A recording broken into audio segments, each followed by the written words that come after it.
Mi nombre es Joaquín Vargas. Tengo 70 años y mi nuera dijo, «Esta casa es perfecta para mis papás», mientras paseaba por mi hogar como si fuera una agente inmobiliaria evaluando una propiedad en venta. Lo que ella no sabía es que yo tenía preparada una sorpresa que iba a cambiar completamente sus planes y darle una lección que nunca va a olvidar. Pero antes de contarte qué pasó cuando descubrió la verdad, tengo que explicarte cómo llegamos a esta situación tan absurda donde mi propia nuera quería regalar mi casa a sus padres. Todo empezó hace un año, cuando mi hijo Lorenzo se casó con una mujer llamada Amelia. Desde el primer momento que la conocí, me di cuenta de que tenía ideas muy particulares sobre la vida familiar. No era mala persona, pero tenía esa mentalidad de que todo se podía arreglar con buenas intenciones y redistribución de recursos ajenos. En esa época, yo vivía solo en la casa familiar donde había criado a Lorenzo después de que murió mi esposa Isabel hace 6 años. Era una casa linda, espaciosa, con 4 dormitorios, 2 baños completos, un living grande, comedor separado, cocina amplia y un jardín trasero que Isabel había cuidado con tanto amor durante décadas. Lorenzo había crecido en esa casa, conocía cada rincón, cada recuerdo que guardaban esas paredes. Sabía dónde estaba la marca en la pared del comedor, donde habíamos medido su altura cada cumpleaños. Conocía el escalón que crujía en la escalera que llevaba al primer piso. Recordaba las tardes que pasábamos en el jardín jugando al fútbol. Cuando Lorenzo me presentó a Amelia, yo quise ser el suegro comprensivo que uno espera ser. La invité a almorzar. Le pregunté por su familia, por su trabajo. Traté de conocerla y de que ella me conociera a mí. Pero desde esas primeras comidas familiares, noté que Amelia tenía una manera particular de evaluar las situaciones.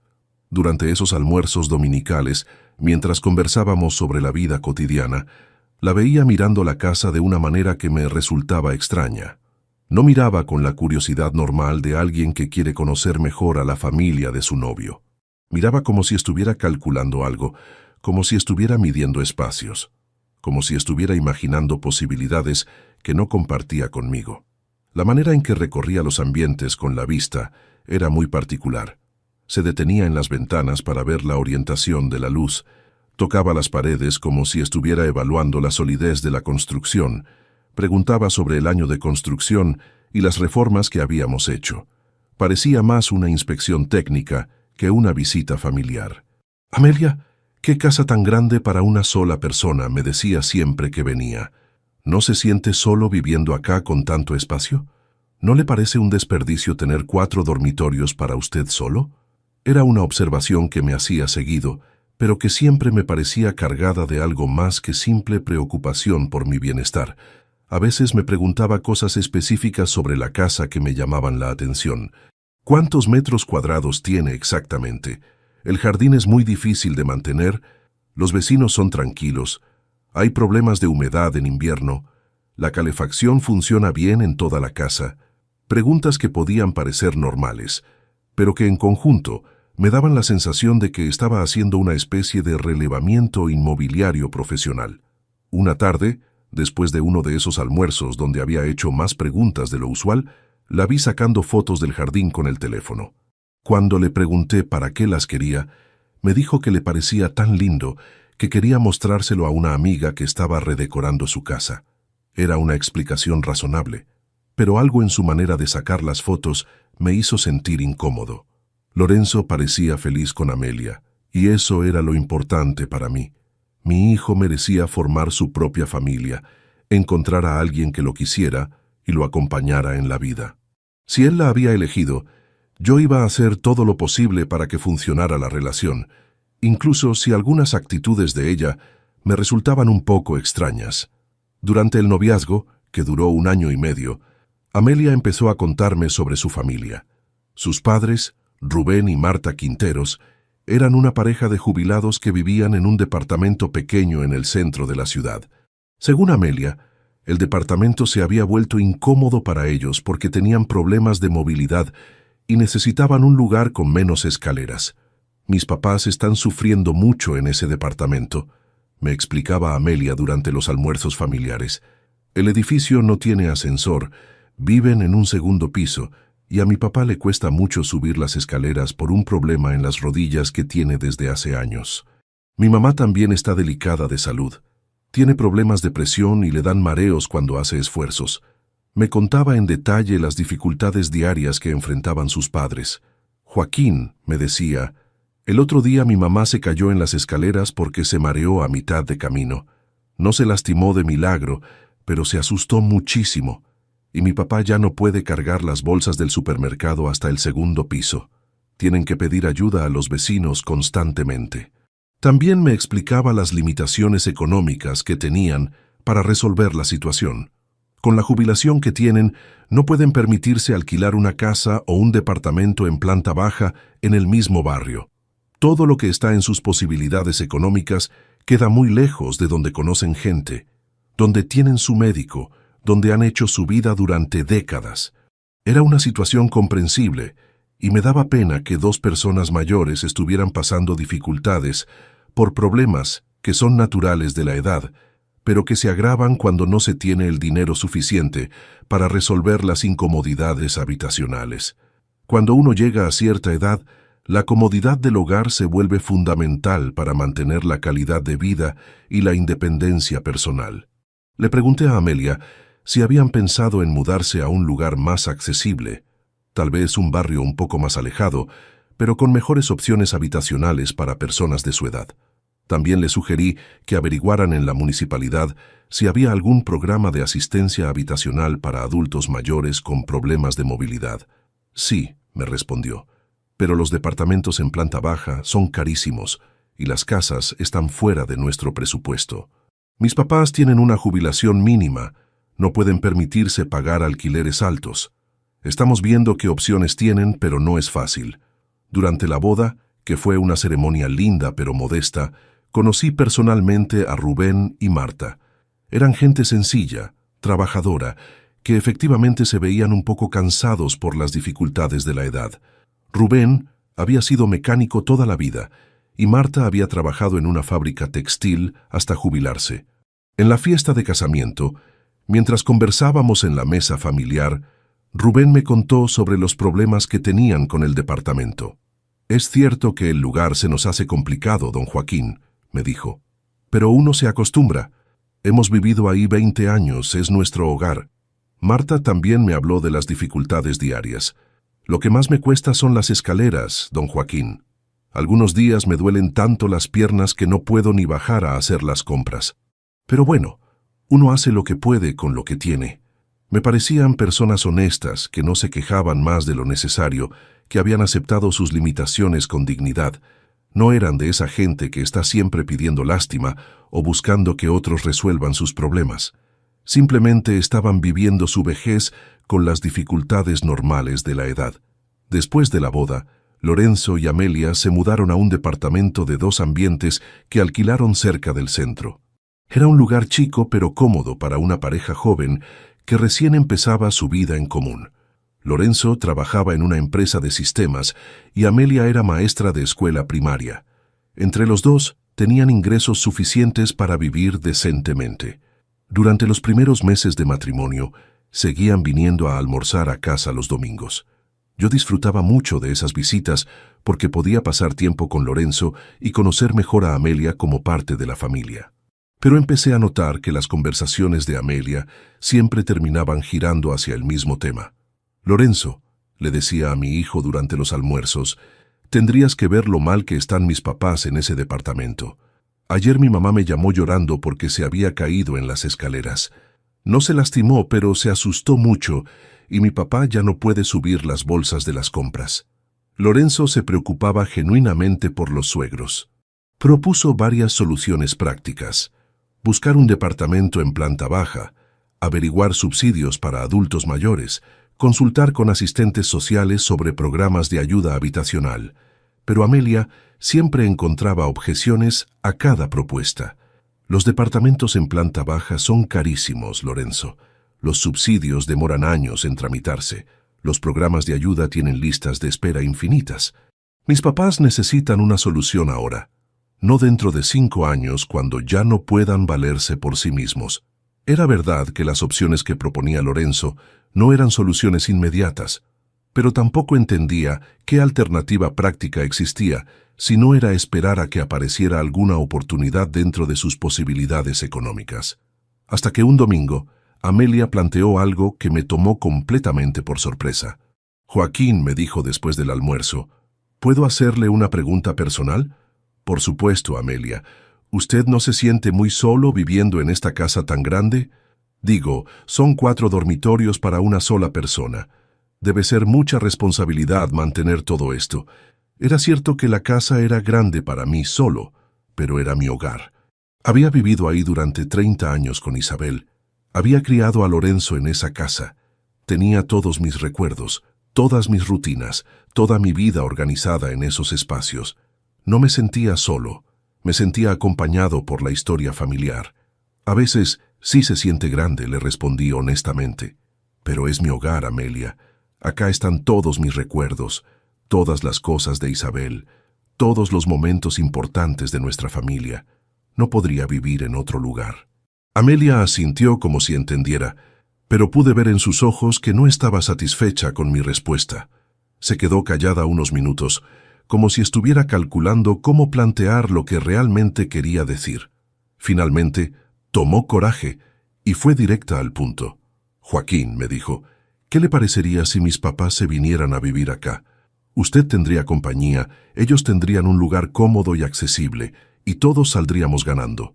La casa es lo suficientemente grande para todos. La propuesta me cayó como un balde de agua fría. Que los padres de Amelia se vinieran a vivir a mi casa no era solo una cuestión de espacio, era una cuestión de privacidad, de independencia, de mantener mi hogar como el lugar tranquilo donde había construido mi vida. Amelia, le dije tratando de ser diplomático, es una idea interesante, pero creo que cada familia necesita su propio espacio. Además, yo estoy acostumbrado a vivir solo, a tener mis rutinas, mis horarios. No sé si la convivencia sería cómoda para ninguno de nosotros, pero Joaquín, insistió Amelia, piénselo bien. Usted podría tener ayuda con el mantenimiento de la casa, compañía para las comidas, gente que se preocupe por usted si se siente mal. Y mis papás podrían vivir en una casa cómoda, con jardín, sin escaleras complicadas. Lorenzo se metió en la conversación. Papá, me dijo, no es una mala idea. La casa realmente es muy grande para vos solo, y Rubén y Marta son buena gente. Tal vez podrían convivir bien. Era la primera vez que mi hijo parecía apoyar la propuesta de su esposa. Les dije que lo iba a pensar, pero la verdad es que no me entusiasmaba para nada la idea. Había perdido a Isabel hace 6 años y recién estaba empezando a sentirme cómodo con mi nueva rutina de viudo. La idea de compartir mi espacio con 2 personas que no conocía bien me generaba ansiedad. Durante las semanas siguientes, Amelia volvió a sacar el tema varias veces, siempre con argumentos diferentes, siempre presentando nuevas razones por las cuales la convivencia sería beneficiosa para todos. Era persistente, de una manera que empezaba a resultar molesta. Joaquín, mis papás podrían ayudarlo con el jardín. Mi papá era muy bueno con las plantas antes de tener problemas en las rodillas, y mi mamá cocina riquísimo. Usted podría probar comidas diferentes. Era como si estuviera tratando de venderme un paquete turístico. Un día, mientras almorzábamos, Amelia trajo a sus padres sin avisar. Rubén y Marta llegaron después del postre, supuestamente para saludar, pero enseguida me di cuenta de que había sido una visita planeada para que conocieran mejor la casa. Don Joaquín, «¿Qué casa hermosa tiene?», me dijo Marta mientras miraba el living. «Es tan espaciosa, tan luminosa. Debe ser un placer vivir acá». Rubén también hizo comentarios elogiosos sobre la propiedad, especialmente sobre el jardín y la comodidad de no tener escaleras. Después de que se fueron, Amelia me dijo algo que me confirmó mis sospechas. Vio qué bien se sintieron mis papás acá. Se los veía cómodos, relajados. Creo que esta casa sería perfecta para ellos. Ya no hablaba de convivencia, hablaba directamente de que la casa sería perfecta para sus padres. Durante los siguientes meses, la presión de Amelia se intensificó de maneras que yo no había anticipado. Ya no era solo sugerencias ocasionales durante los almuerzos familiares. Ahora traía planos de cómo se podría redistribuir la casa, ideas de modificaciones que harían la convivencia más cómoda. cálculos detallados de gastos compartidos que había hecho con una precisión de contador público. Un domingo apareció con una carpeta llena de documentos que había preparado durante la semana. «Mire, Joaquín», me dijo mostrándome papeles que había impreso y organizado con separadores de colores, «si dividimos la casa de esta manera, cada familia tendría su espacio privado, pero compartirían las áreas comunes de forma eficiente». Los planos que me mostró eran muy detallados. Había medido cada habitación, había calculado los metros cuadrados de cada espacio, había diseñado una distribución que maximizara la privacidad de cada familia dentro de la convivencia. Era un trabajo profesional, como si hubiera contratado a un arquitecto para hacer el proyecto. Usted se quedaría con el dormitorio principal y el estudio, que son los espacios más grandes y cómodos, me explicó señalando los planos. Mis papás usarían los otros 2 cuartos del primer piso que tienen buena luz y están cerca del baño principal. El cuarto del fondo se podría convertir en una sala de estar privada para ellos. También había hecho cálculos económicos muy precisos. Según sus números, la división de gastos de servicios, comida, mantenimiento y limpieza resultaría en un ahorro significativo para todos. Había investigado precios de todo, desde el gas hasta el servicio de jardinería, para demostrar que la convivencia era económicamente conveniente. «Joaquín», me dijo mostrándome una planilla de Excel que había preparado, «mire estos números. Si dividimos todos los gastos fijos en 3 partes, usted va a pagar 30% menos de lo que paga ahora. Mis papás van a tener una calidad de vida mucho mejor por el mismo dinero que gastan en su departamento». Había hecho un trabajo muy detallado, como si fuera un proyecto profesional de redistribución habitacional que había estado desarrollando durante semanas. Pero lo que más me molestaba era que daba por sentado que yo iba a aceptar la propuesta. No me estaba preguntando si quería hacerlo, me estaba explicando cómo íbamos a implementar algo que ella ya consideraba decidido. La presentación duró más de 1 hora. Amelia había pensado en cada detalle: horarios de uso de la cocina para evitar conflictos, reglas de convivencia para mantener la armonía, sistema de limpieza rotativo, organización de las compras comunitarias. Era como si hubiera diseñado un reglamento para una pensión familiar. Al final de la presentación, me miró expectante esperando mi respuesta. «Joaquín», me dijo, «¿qué le parece? ¿No le parece que es una solución perfecta para todos? Todos ganamos, nadie pierde, y ayudamos a una familia que realmente necesita nuestra solidaridad». Le dije que era un trabajo muy completo, pero que necesitaba tiempo para pensarlo. La verdad es que toda esa planificación detallada me preocupaba más que me tranquilizaba. Era como si Amelia hubiera decidido que la convivencia era inevitable y solo estuviera organizando los detalles logísticos. Lorenzo empezó a apoyar más activamente a su esposa. «Papá», me dijo una tarde cuando vino solo a visitarme, «Amelia tiene razón en muchas cosas. La casa realmente es grande para vos solo, y los padres de ella necesitan ayuda. Sería una buena acción de tu parte. Una buena acción. Mi hijo me estaba pidiendo que entregara mi casa como si fuera una obra de caridad, como si yo tuviera la obligación moral de resolver los problemas habitacionales de personas que no eran mi responsabilidad. «Lorenzo», le dije, «yo entiendo que Rubén y Marta necesitan un lugar mejor para vivir, pero esta es mi casa, mi hogar, el lugar donde viví con tu mamá durante 30 años. No es un refugio para gente sin hogar, es mi espacio personal». «Pero papá», me respondió Lorenzo, «no te estamos pidiendo que les regales la casa, te estamos pidiendo que los dejes vivir acá. Ellos van a pagar su parte de los gastos, van a ayudar con el mantenimiento, van a ser buena compañía para vos. Buena compañía». Como si yo fuera un viejo solitario que necesitaba entretenimiento en lugar de un hombre de 70 años que había elegido deliberadamente vivir tranquilo en su propia casa. Un día, Amelia vino a casa sin Lorenzo, supuestamente para traerme una torta que había hecho, pero enseguida me di cuenta de que tenía otros planes. «Joaquín», me dijo después de tomar café, «¿podemos caminar por la casa? Quiero mostrarle algo». Me llevó de habitación en habitación, explicándome cómo se podría organizar el espacio si sus padres se mudaran. «Este cuarto sería perfecto para mis papás. Tienen buena luz y está cerca del baño. Este otro lo podrían usar como vestidor. El cuarto del fondo podría ser una salita para que miren televisión sin molestar. Mientras hablaba, Amelia se movía por mi casa como si ya fuera suya. Tocaba los muebles, abría las ventanas para ver la vista, medía espacios con los pasos. Era como si estuviera haciendo una inspección final antes de tomar posesión de la propiedad. Al final del recorrido, cuando llegamos nuevamente al living, Amelia se sentó en el sofá y me dijo algo que me dejó sin palabras. Joaquín, esta casa es perfecta para mis papás. Es exactamente lo que necesitan para vivir cómodamente sus últimos años. Usted estaría haciendo una gran obra de bien, permitiendo que se muden acá. Esta casa es perfecta para mis papás. No dijo, esta casa sería perfecta para que mis papás convivieran con usted. Dijo que era perfecta para sus papás, como si yo fuera un detalle menor en la ecuación, como si la casa fuera a ser principalmente de ellos y yo fuera el que iba a convivir con ellos. Amelia, le dije tratando de mantener la calma, creo que hay un malentendido acá. Esta es mi casa. No es una casa disponible para que se mude tu familia. Es mi hogar, donde planeo vivir el resto de mi vida.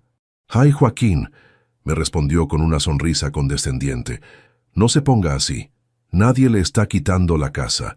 Solo le estamos pidiendo que comparta el espacio con gente que realmente lo necesita. Usted va a seguir viviendo acá, pero acompañado en lugar de solo. Esa noche no pude dormir. Me quedé despierto pensando en la conversación con Amelia, en la manera en que se había paseado por mi casa como si estuviera evaluando una propiedad disponible. Me di cuenta de que para ella, mi casa no era mi hogar. Era un recurso subutilizado que se podía redistribuir según sus criterios de justicia social. Al día siguiente, llamé a Lorenzo para hablar seriamente sobre el tema. «Hijo», le dije, «tu esposa está presionándome de una manera que no me gusta, para que deje que sus padres se muden a mi casa. Esto tiene que parar». «Papá», me respondió Lorenzo, «Amelia no te está presionando. Te está pidiendo que ayudes a su familia en un momento difícil. ¿No te parece que es lo mínimo que podés hacer si tenés una casa tan grande y ellos necesitan un lugar donde vivir? Lo mínimo que podés hacer. Mi hijo pensaba que yo tenía la obligación de resolver los problemas habitacionales de mis consuegros, como si tener una casa grande me convirtiera automáticamente en responsable de alojar a cualquier persona que necesitara un lugar donde vivir. «Lorenzo», le dije, «yo no soy una institución de beneficencia. Soy un hombre de 70 años que quiere vivir tranquilo en su casa.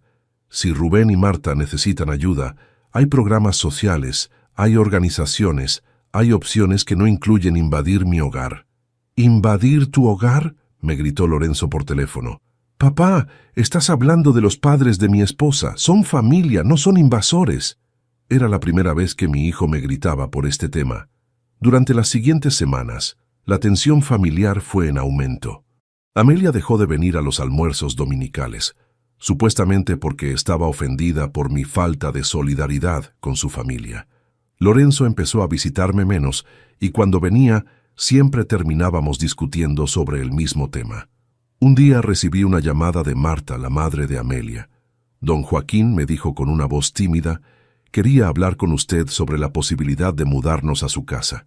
Amelia nos contó que usted está evaluando la propuesta». «Marta», le respondí, «me parece que hay un malentendido. Yo nunca dije que estaba evaluando la propuesta. Dije que lo iba a pensar por cortesía, pero mi decisión es no. Esta es mi casa y quiero seguir viviendo solo».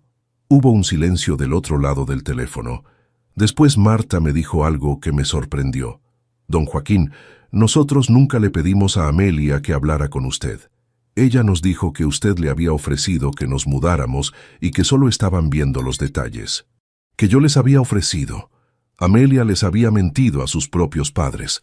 Les había dicho que la idea había salido de mí. Los había ilusionado con la posibilidad de mudarse a mi casa, haciéndoles creer que yo había sido quien había propuesto la convivencia.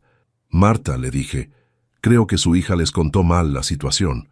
Yo nunca ofrecí que se mudaran a mi casa. Ella me propuso la idea y yo le dije que no estaba interesado. Lamento mucho que haya habido esta confusión».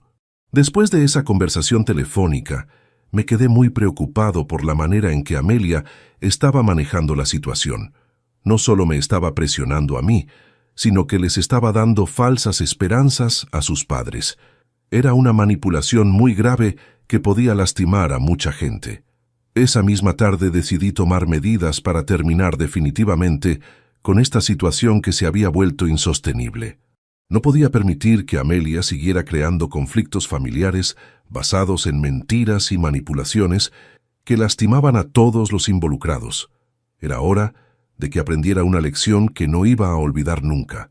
Una lección sobre respeto, límites y las consecuencias de tratar de apropiarse de lo ajeno. Lo que Amelia no sabía es que yo había estado tomando precauciones legales desde hacía varios años, mucho antes de que ella apareciera en nuestras vidas con sus planes de redistribución familiar. Después de que murió Isabel, cuando me di cuenta de lo vulnerable que puede llegar a ser un viudo mayor con propiedades, consulté con un abogado sobre la mejor manera de proteger mi patrimonio y asegurarme de que mis decisiones fueran respetadas, sin importar qué presiones familiares pudiera enfrentar en el futuro. El doctor Salinas, un abogado especializado en derecho patrimonial y protección de adultos mayores, me había ayudado a redactar un testamento muy específico y también había establecido ciertos mecanismos legales para proteger la casa de situaciones exactamente como la que estaba viviendo ahora. Una de esas protecciones era un poder irrevocable que le había otorgado a una fundación de beneficencia que se dedicaba a brindar vivienda a familias realmente necesitadas. El mecanismo era ingenioso y completamente legal. Según los documentos que habíamos firmado, si yo consideraba que alguien estaba tratando de apropiarme de mi casa o de presionarme para tomar decisiones habitacionales contra mi voluntad, la fundación tenía la autoridad automática para intervenir y proteger mis derechos como propietario. Pero había algo más. Si activaba esta protección, la casa se transfería inmediatamente a la fundación. El doctor Salinas me había explicado todas las implicaciones legales de este mecanismo. Don Joaquín me había dicho cuando firmamos los papeles, esta es una medida extrema pero efectiva. Si alguna vez alguien trata de presionarlo para que entregue su casa, usted puede activar esta protección y la propiedad pasa inmediatamente a la fundación. Usted mantiene el derecho de uso vitalicio, pero ya nadie puede reclamar derechos sobre la herencia. Durante los últimos meses, mientras Amelia incrementaba su presión y elaboraba planes cada vez más detallados para apoderarse de mi casa, yo había estado documentando meticulosamente todas las conversaciones, guardando todos los mensajes de texto, registrando todos los intentos de manipulación. Tenía un expediente completo de su comportamiento que demostraba claramente sus intenciones y la escalada de presión que había ejercido sobre mí. También había documentado las mentiras que les había dicho a sus padres. Después de la conversación telefónica con Marta, había llamado al doctor Salinas para informarle que Amelia estaba manipulando a terceros con información falsa sobre supuestas ofertas mías. Esto constituía una agravante en el patrón de comportamiento abusivo que estaba documentando. El expediente incluía fechas, horarios, testigos de las conversaciones, copias de los planos que Amelia había preparado y hasta las fotos que había sacado de mi casa. Era una evidencia completa de cómo una persona había planificado sistemáticamente la apropiación de una propiedad ajena, utilizando manipulación emocional y presión familiar.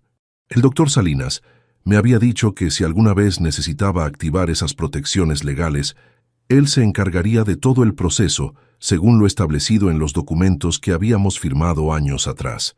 Solo tenía que avisarle, y él procedería inmediatamente con la transferencia de la propiedad a la fundación y la notificación a todas las partes involucradas. Esa noche llamé al doctor Salinas y le expliqué toda la situación. «Doctor», le dije, «creo que es momento de activar las protecciones que establecimos. Mi nuera está tratando de apropiarse de mi casa y ya no puedo manejar la situación solo». El doctor Salinas me escuchó atentamente y me dijo que efectivamente era el tipo de situación para la cual habíamos preparado esas defensas legales. «Don Joaquín», me dijo, «mañana voy a poner en marcha el procedimiento. En una semana va a estar todo resuelto». Al día siguiente, el doctor Salinas envió una carta documento a Lorenzo y Amelia, citándolos a una reunión en su oficina para el viernes de esa semana. La carta no explicaba el motivo de la reunión, solo decía que era sobre asuntos legales relacionados con la propiedad del señor Joaquín Vargas. Lorenzo me llamó enseguida. Papá, me dijo, ¿qué es esta carta del abogado? ¿Por qué nos está citando a su oficina? ¿Pasa algo con la casa? Le dije que fuera a la reunión y ahí se iba a enterar de todo. El viernes por la mañana, Lorenzo y Amelia se presentaron en la oficina del doctor Salinas. Yo también estaba ahí, pero como testigo del procedimiento legal que se iba a desarrollar. Cuando entraron a la oficina, Amelia se veía confiada, como si pensara que la reunión iba a ser para formalizar su mudanza a mi casa. El doctor Salinas les explicó la situación de manera muy profesional. Señores, les dijo, el señor Joaquín Vargas me ha informado que han estado presionándolo para que autorice la residencia permanente de terceras personas en su domicilio. Esto constituye un intento de apropiación indebida de propiedad ajena. Amelia se puso pálida. ¿Apropiación indebida?, preguntó. Nosotros no estamos tratando de apropiarnos de nada. Solo le estamos pidiendo que ayude a mi familia. El doctor Salinas abrió una carpeta con todos los documentos que yo había estado recopilando. Señora, le dijo el abogado, tengo acá registros de múltiples conversaciones donde usted presiona al señor Vargas para que le entregue su casa a sus padres. También tengo testimonio de que usted les mintió a sus padres diciéndoles que el señor Vargas les había ofrecido mudarse. Lorenzo se quedó callado, pero pude ver en su cara que se estaba dando cuenta de la gravedad de la situación. Amelia, en cambio, se puso a la defensiva. Yo no le mentí a nadie, dijo. Yo solo traté de encontrar una solución para el problema habitacional de mis papás. El doctor Salinas continuó con la explicación. Señora, según los documentos que tengo, usted le dijo a su madre que el señor Vargas les había ofrecido la casa. Eso es falso y constituye una manipulación tanto hacia sus padres como hacia mi cliente. En ese momento, el doctor Salinas sacó el documento más importante de todos. Pero hay algo más que ustedes necesitan saber, les dijo. Esta casa sobre la que han estado haciendo planes ya no pertenece al señor Vargas. La propiedad fue transferida a una fundación de beneficencia el año pasado. El silencio en la oficina fue total. Lorenzo y Amelia se miraron sin entender qué estaba pasando. ¿Transferida a una fundación?, preguntó Lorenzo finalmente. ¿Qué significa eso? Significa, explicó el doctor Salinas, que su padre donó la casa a una fundación que se dedica a brindar vivienda a familias realmente necesitadas. Él mantiene el derecho de uso vitalicio, pero ya no es el propietario legal. No puede autorizar que nadie más viva ahí. Amelia se levantó de la silla como si hubiera recibido una descarga eléctrica. «Eso es imposible», gritó. «Joaquín nunca nos dijo eso. Nos engañó durante meses». El doctor Salinas la miró con frialdad. «Señora, mi cliente no tenía obligación de informarles sobre sus decisiones patrimoniales. Ustedes asumieron cosas que nunca verificaron. Y además, la presión que ejercieron sobre él fue precisamente lo que lo convenció de tomar esta decisión legal». Lorenzo finalmente habló. «Papá», me dijo con una voz que parecía de niño, «¿es verdad que donaste la casa? ¿Ya no es tuya?» «Sí, Lorenzo», le respondí. «La doné porque me di cuenta de que tener propiedades genera problemas familiares que prefiero evitar». «¿Y dónde vas a vivir?», me preguntó mi hijo. «Voy a seguir viviendo en la casa, Lorenzo. Tengo derecho de uso vitalicio.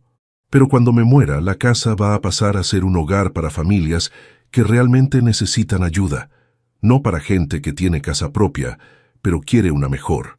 Amelia estaba llorando. «Joaquín», me dijo, «¿cómo pudo hacernos esto? Nosotros solo queríamos ayudar a mis papás. Usted sabía lo desesperados que estábamos». «Amelia», le respondí, «ustedes no estaban desesperados, estaban ambiciosos». El doctor Salinas cerró la carpeta con todos los documentos. «Señores», les dijo, «esto concluye el asunto. El señor Vargas va a seguir viviendo en su casa solo, como es su derecho.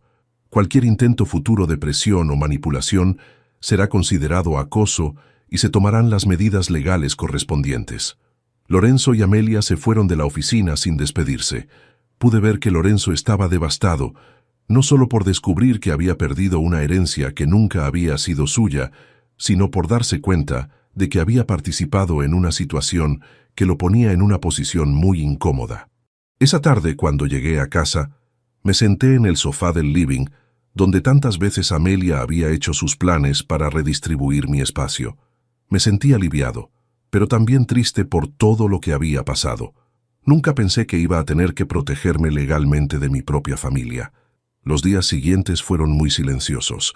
Lorenzo no me llamó, Amelia no apareció, no tuve noticias de Rubén y Marta.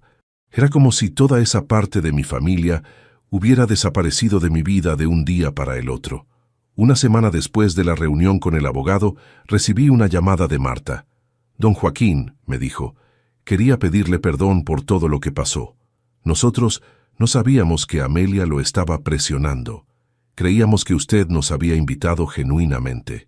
«Marta», le respondí, «ustedes no tienen nada de qué disculparse. Fueron víctimas de las manipulaciones de su hija tanto como yo. Espero que puedan encontrar una solución para su problema habitacional que no dependa de apropiarse de casas ajenas».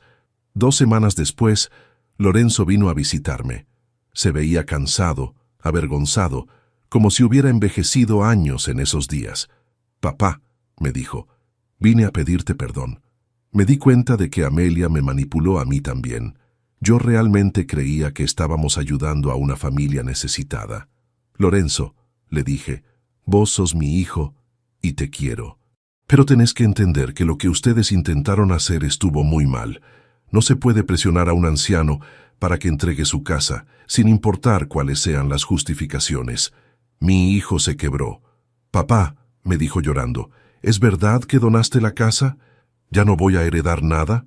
«Sí, Lorenzo», le respondí, «la casa ya no es mía, pero vos podés seguir viniendo cuando quieras, podés visitarme, podés almorzar conmigo los domingos como antes. Lo único que cambió es que ya no hay propiedades para codiciar». Lorenzo se quedó callado durante varios minutos. Después me preguntó algo que me dolió mucho. «Papá, ¿vos realmente crees que yo solo venía a verte por la herencia?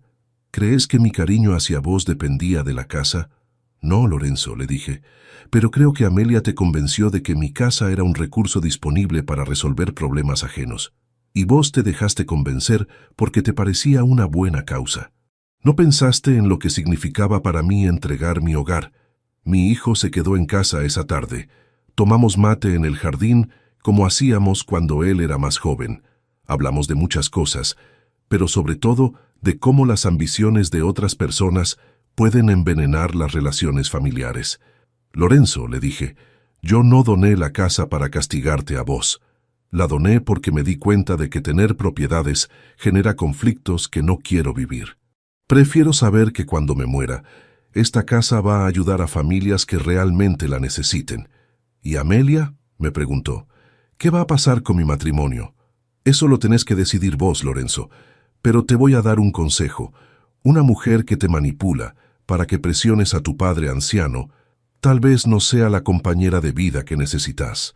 Los meses siguientes fueron difíciles para Lorenzo. Amelia no podía superar el hecho de que sus planes hubieran fracasado tan estrepitosamente. Según me contó Lorenzo, ella seguía insistiendo en que yo había sido injusto, que había engañado a toda la familia, que había destruido las esperanzas de sus padres. Un día, Lorenzo me contó algo que me confirmó que había tomado la decisión correcta. «Papá», me dijo, «Amelia encontró otra casa. Es de una tía suya que está en un geriátrico. Ahora quiere convencer a los familiares de que la tía done la casa para que sus papás puedan vivir ahí». Era increíble. Amelia no había aprendido nada de lo que había pasado con mi casa. Seguía con la misma mentalidad de que las propiedades de personas mayores eran recursos disponibles para redistribuir según sus criterios de necesidad familiar. «Lorenzo», le dije, «vos te das cuenta de que tu esposa tiene un problema serio. No puede ver una persona mayor con una casa sin imaginar maneras de apropiársela para su familia. Es una conducta muy preocupante». Mi hijo asintió tristemente. «Ya me di cuenta, papá, pero no sé qué hacer. Amelia dice que yo no entiendo las necesidades de su familia, que soy egoísta por no apoyar sus esfuerzos de ayudar a sus padres». 6 meses después de la reunión en el estudio del abogado, Lorenzo tomó una decisión que me sorprendió. Vino a casa un domingo y me anunció que se estaba separando de Amelia. «Papá», me dijo, «no puedo estar casado con alguien que no respeta a mi familia». Durante todos estos meses, me di cuenta de que Amelia no solo te faltó el respeto a vos, sino que me manipuló a mí para que fuera cómplice de algo que estaba mal. Lorenzo me contó que la separación había sido muy difícil, pero necesaria. Amelia no podía entender por qué él no la apoyaba en sus esfuerzos por conseguir casas para sus padres. Para ella, Lorenzo era un hijo desleal que priorizaba a su padre sobre las necesidades de la familia de ella. Los últimos intentos de Amelia por conseguir la casa de la tía tampoco habían funcionado. Los familiares de la señora mayor se habían dado cuenta de las intenciones de Amelia y habían tomado medidas legales para proteger el patrimonio de su pariente. Un año después de todo lo que había pasado, recibí una visita inesperada. Era Rubén, el padre de Amelia. Había venido solo, sin avisar, para hablar conmigo. «Don Joaquín», me dijo, «quería venir a pedirle perdón personalmente por todo lo que pasó. Marta y yo nunca supimos que Amelia lo estaba presionando de esa manera. Nosotros jamás habríamos permitido que nuestra hija lo molestara así». Rubén me contó que finalmente habían conseguido resolver su problema habitacional. Habían vendido el departamento donde vivían y con ese dinero más algunos ahorros habían comprado una casa pequeña en un barrio más alejado, pero más tranquilo. «No es la casa de nuestros sueños, don Joaquín», me dijo, «pero es nuestra. La compramos con nuestro dinero, nadie nos la regaló, nadie nos la prestó. Podemos vivir ahí con la tranquilidad de que no le debemos nada a nadie». Me alegró mucho saber que Rubén y Marta habían encontrado una solución digna para su problema. Me confirmó que eran buenas personas que habían sido manipuladas por su hija tanto como yo. «Rubén», le dije, «me alegra saber que están bien, y quiero que sepan que yo nunca tuve nada personal contra ustedes». Mi problema era con Amelia y la manera en que manejó toda la situación. Antes de irse, Rubén me dijo algo que me llegó al corazón. «Don Joaquín, Amelia está muy resentida con usted. Dice que le arruinó la vida, que la engañó, que fue injusto con ella. Pero Marta y yo sabemos la verdad. Usted se defendió como tenía que defenderse. Hoy, 2 años después de todo lo que pasó, vivo tranquilo en mi casa.